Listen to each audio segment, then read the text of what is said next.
Merhaba, kanalıma hoş geldiniz. Bir başka içerikle karşınızdayım. Son birkaç gündür güzel havalara hasret kaldık. Güneş çıktı, biz de soluğu Sör'le birlikte sahilde aldık. Bugün ne inceleyeceğiz?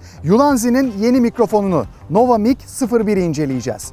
Hem kameralar hem de cep telefonları için tepe üstü mikrofonu. Vakit kaybetmeyelim ve detaylara geçelim. Tepe mikrofonu bu beyaz minik kutuyla geliyor. Nova Mic 01. Arkasında mikrofonun nasıl takılacağı paylaşılmış. Kutudan Dead Cat, iki farklı bağlantı kablosu çıkıyor. Biri kameralar için TRS kablo, diğeri ise cep telefonları için TRRS kablo. Ve karşımızda Nova Mic 01. İlk bakışta bilinen shotgun mikrofonlardan farklı duruyor. Genelde shotgun mikrofonlar ince, uzun olurlar. Bu mikrofonsa daha ufak ve tombik bir yapıya sahip. Sadece 65.5 gram ve 7,5 santim uzunlukta. Şu anda bu tepe mikrofonu 30 dolara satılıyor. Mikrofon tamamıyla siyah ve tek parça. Titreşim ve rüzgarı azaltması için metal bir gövde ve bağlantı halkası tercih edilmiş. Cold Shoe adaptör ve altında da 1/4 inçlik tripod bağlantı yuvası bulunuyor. Ayrıca mikrofonda kilit mekanizması da var. Mikrofonu takıp kablonun etrafındaki halkayı çevirerek sabitliyorsunuz. Böylece yanlışlıkla kablonun çıkmasını da önleyebiliyorsunuz. Bu mikrofonu ekstra bir bataryaya ihtiyaç duymadan tak çalıştır olarak kullanabilirsiniz. Evet, ses testlerimize başladık. Şu anda Sony A7 S3'ün üzerinden sesimizi duyuyorsunuz.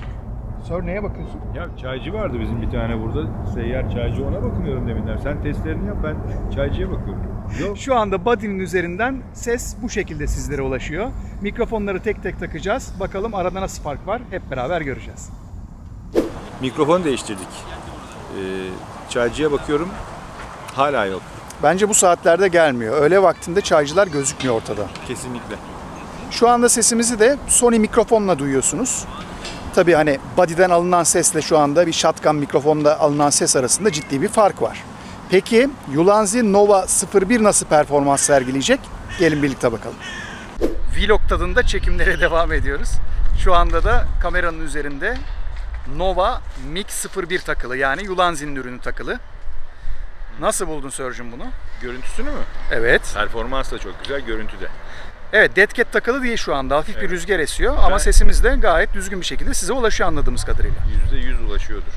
Ulanzi Nova 01 kamerada takılı. A6100'ün üzerinde takılı. Dead Cat'i de üzerine koyduk. Gayet güzel bir Dead Cat'i var. Çok güzel görünüyor. Sen nasıl buldun? Çok güzel görünüyor da görüntü her şey değil, biliyorsun. Şimdi onun üstünde küçük bir objektif var, görüyorum, 16 milimetre. Evet. Şimdi onun tüyleri, o pisileri giriyor mu kadrajın objektif? Hayır. Girmiyor. Şu anda 16 milimetrede en geniş açıda seni kaydediyorum. Herhangi bir tüy ya da görüntü engelleyen bir şey yok. Bu güzel bir şey. Umarım. Artık ne yazık ki birçok telefonda 3,5 milimetre kulaklık girişi bulunmuyor. Ancak bir adaptör alırsanız kutu içerisinden çıkan kabloyla bu tepe mikrofonunu telefonunuza bağlayabilirsiniz. Bakın şu anda iPhone 13'e bağlı, sorunsuz bir şekilde çekimlerimi gerçekleştiriyorum. Ancak görüntüyü geniş açıya alırsam bu sefer Dead Cat görüntüye giriyor. Bu da aklınızda bulunsun.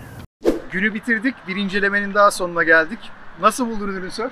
Ya ürünü bir kenara bırak da peşin satanla veresiye veren gibi olduk ya. Hangisisin sen? Ben hep borç veriyorum arkadaş. Borç demişken ürünü tekrar hatırlatalım, 30 dolardan satılıyor. Bu ürün bu fiyata gerçekten yüksek performans, gördüklerimi söylüyorum. Bu Dead Cat ile içinden çıkan aparatlarıyla, telefonla ve kameralarla kullanabileceğiniz bir ürün. Benden bu. Evet, ses temiz, boyutu ufak ama kullanırken özellikle Dead Cat takacaksınız, dikkatli olmanız gerekiyor. Ki geniş açı lenslerle kullanacaksanız, mesela iPhone'da 0.5 ile çekim yapacaksanız, Dead Cat'te takılıysa o zaman o Dead Cat'in tüyleri ekrana giriyor. Denedik onu arkadaşın iPhone'unda, Olgay Bey'in abi. O tüyler, o pisiler benim kadrajıma girer, farklı görüntüler elde ederim diyorsanız, ki espri bir yana, onu ayarlamanız gerekiyor.